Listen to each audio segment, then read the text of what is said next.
Hi, this is Mario Guerra, the two-time former mayor of the great city of Downey. And you're watching Talking Downey with Mayor Mario.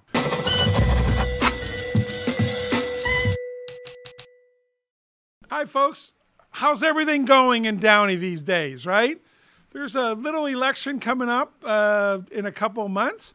There's elections here in Downey. There's propositions to the state. There's a presidential election. There's a lot of things and a lot of anxiety going on in our city and just in our country in general. But today I want to talk about something local. This has just happened in the last week, and we thought it was important to at least put it out there.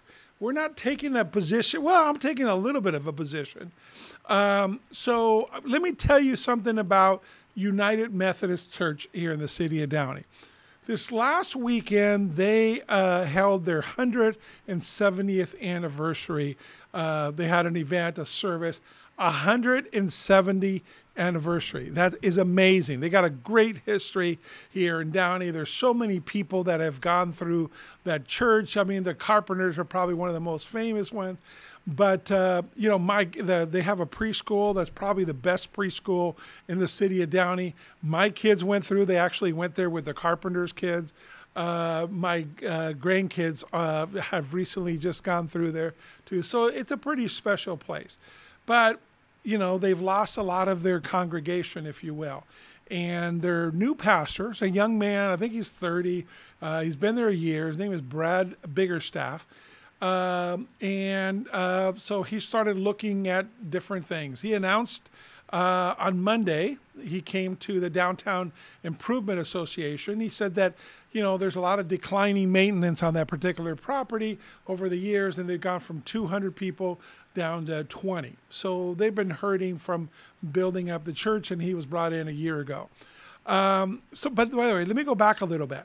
This church is so old that the land was actually given to them by John Gately Downey. And it used to be in South Downey, over there where St. Raymond's is now. And believe it or not, that's where the Los Nietos College on there, which now is USC, University of Southern California, was started on that particular area. USC, as you may know, was started by a gentleman named Robert McFarland and John Gately Downey. They're partners.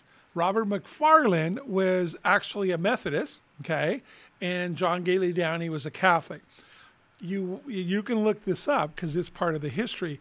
The church itself, USC itself, their first nickname besides the Trojans used to be the Fighting Methodists. Okay, so just a long story there. And then they actually put the church on wheels to bring it up to its current location. But they had to do that because there was one of the church members that the church had to go through, and they had to build a little bridge over it because he didn't want it moved, so he wasn't going to allow the church to be moved over his land. Just interesting history. But bottom line, 170 years of serving our city. It's right there on Downey Avenue. It's been a great place. Many different things. They've hosted a lot of Boy Scouts and Girl Scouts. So God bless them. They really have been a special place here in the city of Downey. So the announcement was made that they are looking at building homeless housing advocacy. Excuse me. Let me correct that. Okay. There's a big difference between homeless, and people got scared when you say homeless and the wraparound services, but affordable housing. Okay. It's still a big thing. It's still a big change. There's a law, I believe it's SB 4, which allows churches to sell their excess land to develop for housing. So I think that's what they're going to try to do. So the pastor came. He said something similar on Sunday at their service. I wasn't there, so I can only repeat what people said. But obviously, it was positive of things that they want to do. And the church mission is to help serve the poor and the homeless and affordable housing and so forth. But he came to the Downtown Improvement Association, the board, on Mondays, probably about 15 people there. Well, the interesting part is that, everybody there, you got to remember the Downtown Improvement Association are people that tax themselves more to create this association so they can bring in more people in the downtown, business savvy, advertising, cleaning, graffiti removal, extra security, all these things, all these property owners, and I overlooked Downey Avenue. They said, hey, we want to pay more because we want to have an active downtown. So what he told the group was that they're looking at 100 units, 5 stories. The church would have no parking. When it was asked about it by members of the association, he says, oh, there'll be plenty of street parking, which got everybody really nervous when you start talking about having no parking. Homeless housing, again, maybe be careful. Affordable housing is a different animal than homeless housing, but there's still some drawback. We have, and I can see it from here, the view, the National Course view that was built when I was mayor, okay? And I took a lot of static for it. Oh my gosh, you're allowing homeless housing, Section 8, all these things, all these NIMBY things that are going to be said now, okay? And then I will tell you the difference were being said about that. It's a $25 million building. It's one of the nicest in the city of Downey, and it's got underground parking, okay? So it's got plenty of parking. You've never heard a peep at it. In 10 years, there's only been 2 people that have moved out because it's so affordable. So you get in there, and I believe it was something, and don't quote me exactly, but it had to be between 40 some odd thousand and 60 some odd thousand in income to move in there, and then your rent was going to be $800, $900 a month. So it's called affordable housing, if you will. So obviously, there's nobody ever wants to move out, okay? The key is supposed to be, oh, you live in there until you make more and you move up and you go someplace else and you buy a house. But with that kind of pricing, nobody ever wants to do that. There are 500 people on a waiting list. They've been held that long. 500 people have been on there since the day one. They used to have over 1,000, and they finally stopped the list from that standpoint. So anyways, my point is it's worked. It hasn't worked exactly like it's supposed to have been, because hopefully you would have some turnover, but that's okay, great. For downtown Downey, it hasn't been any issues, but it's a block off, okay? It's a block off, and it's only 54 units. This would be 100 units on Downey Avenue with limited parking. They rebuild some parts of the church. I've seen on social media that they're very careful to say that the daycare will stay, which is really good. There's a lady that runs it. Her name is Janet Hare, and she's a sweetheart. They care about the kids. Again, my grandkids just recently went there. It's one of the best daycare centers. Our executive producer, Hans Fritz, his daughter is going there. So complete happiness that they're going to look to keep that and actually make it better. That's great news. And the church, from what the pastor said, this isn't what I'm saying. I was there and I'm just hearing him. So that they're going to tear down some of the church or rebuild it, because I guess there's been a lot of negative maintenance that's been put off. So that's it. Okay. So I've been reading the comments on the Downey Beat and the Downey Patriot, and a lot of people have concerns. Okay, I have concerns. I'm not against affordable housing. I think the View is a great thing, and I was one of the leaders in bringing that, because you do need housing in downtown. Okay, we do have other affordable housing people don't know about. There's on 3rd Street, there's a group of seniors there that we built during my terms that I was in office. Obviously, it's senior housing. Nobody knows or cares about it because it's been nice and well maintained and kept up. You have the Olsen homes. You have other condos. The last 10 years, we've had a lot of addition to new residences in the downtown Downey area, but we're a victim of our own success. You now see all the good things that are happening in downtown Downey with all the restaurants and investment. I think the biggest concern is that it's right on Downey Avenue, number one. Number two, there's no parking, okay? Number three, it's an extension of the downtown that's growing that way, and I understand that change is always hard, and everyone wants my NIMBY, not in my backyard. But if I'm a property owner in the downtown area, obviously I have concerns. You're going to put affordable housing, and affordable housing is very clear. It's not homeless housing, and you should have some services there. But affordable housing, normally you have less cars, but you don't have as much money to patronize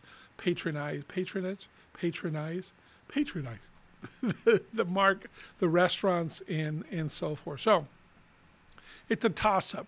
But right now, I think it's in the early stages. But the pastor announced it that, it's an SB4 thing, so this city or nobody can really stop it. So that kind of came across because there are still zoning laws, parking laws, just because the SB4 basically says churches can sell their excess land for, affordable housing.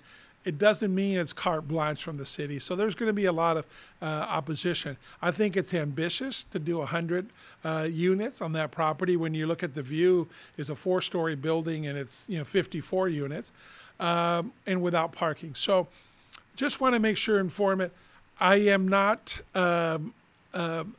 here telling you that there's any way to stop it. I'm not here to tell you that this is final. I'm not here to tell you that or mislead anybody on there. And some people accuse some of the other people as like, oh, that's not going to happen and this and that. Well, I'm just going with the pastor said.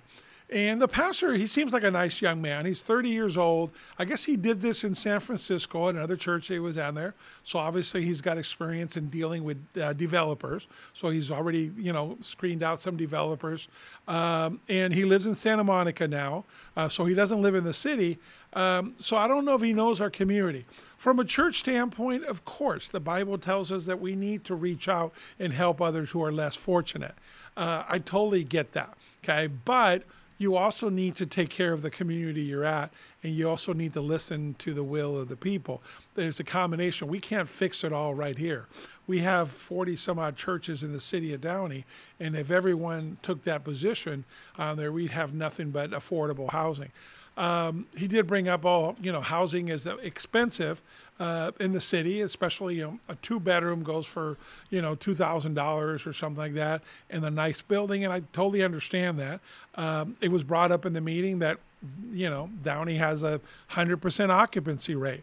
I get that people think it's expensive, but yet people are still living there. Living here. It's a great place.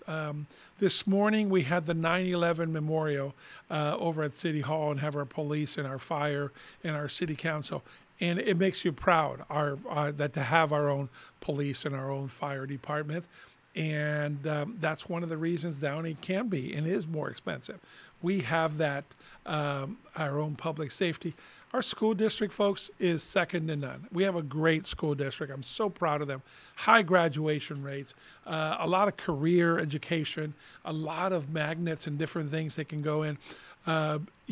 We haven't had political turmoil on the school district or even on the city. Well, city council a couple of years ago we did, but now things are stable. So we're a stable move-up community.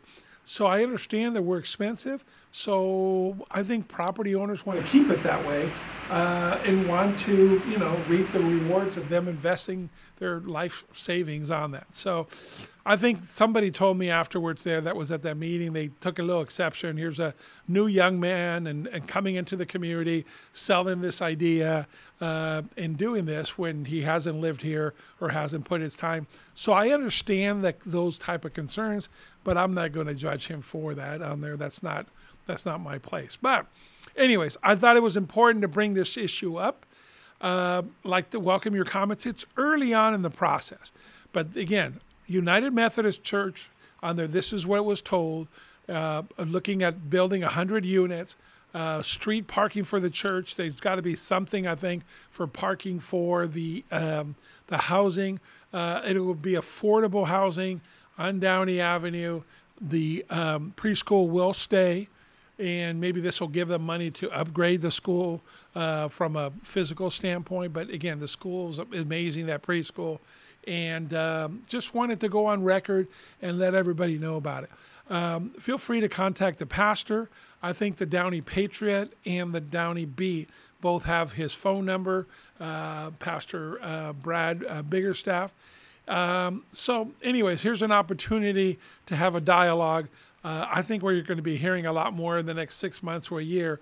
I think this project, if all goes well, we're talking probably 6 or 7 years. It took that long for the view to happen. So Downey Avenue is my personal issue. I'm not against affordable housing. I think that's probably the preferred if you had to build one of the 4 things for low-income housing. Affordable housing is better than the homeless and a couple other parts of that. But anyways, I kind of welcome your thoughts, welcome your ideas, or what do you think? My cell number is 562-706-4114, 562-706-4114, and my email is mario@guerrains.com. So I welcome your thoughts, welcome your comments. Just to give you a preview, we're going to have all the candidates coming up for the city council, and we're having one that's running for our congressional office against Congressman Robert Garcia. We sent out an invitation to the congressman also and talked to his deputy on there. He's pretty busy right now, but there is an invitation to come on our show. His opponent is John Briscoe, and he's going to be coming on the show. And, you know, this next month, we're going to be fair. We're going to be objective. We're going to ask questions. Folks, unlike the presidential debate, I'd like to get answers. What is it that you're going to do? Okay, what are your plans? And, you know, what have you done? So, and how are you going to get us there? Those are important things for our voters to decide. I want to know those answers. If I ask you, what have you done? And you tell me, you know, everything but, that's frustrating. I don't care how nicely you said it or how mean you said it. Anyways, and we welcome, a couple of things. Downtown Downey Improvement Association, we're looking at the murals. The city is looking at the mural, approving the mural over on the parking lot. And by the way, the city has a new mascot now. It's an astronaut. I forgot the name of it, but we'll tell it to you next time. And obviously, in October, our space shuttle is being moved out. And it's in hiding now. It's going to go into a tent over there by the promenade where it can be restored over the next year. So we'll have a ribbon cutting and a dedication. I believe it's October 15th. But we're moving on building that building for our Shuttle of the Inspiration. So lots of fun stuff happening in the city of Downey. But stay tuned. Stay involved on there. And please let us know your thoughts. Thank you for watching. Thank you for Financial Partners Credit Union for sponsorship of this show to help keep our Downey residents informed. God bless.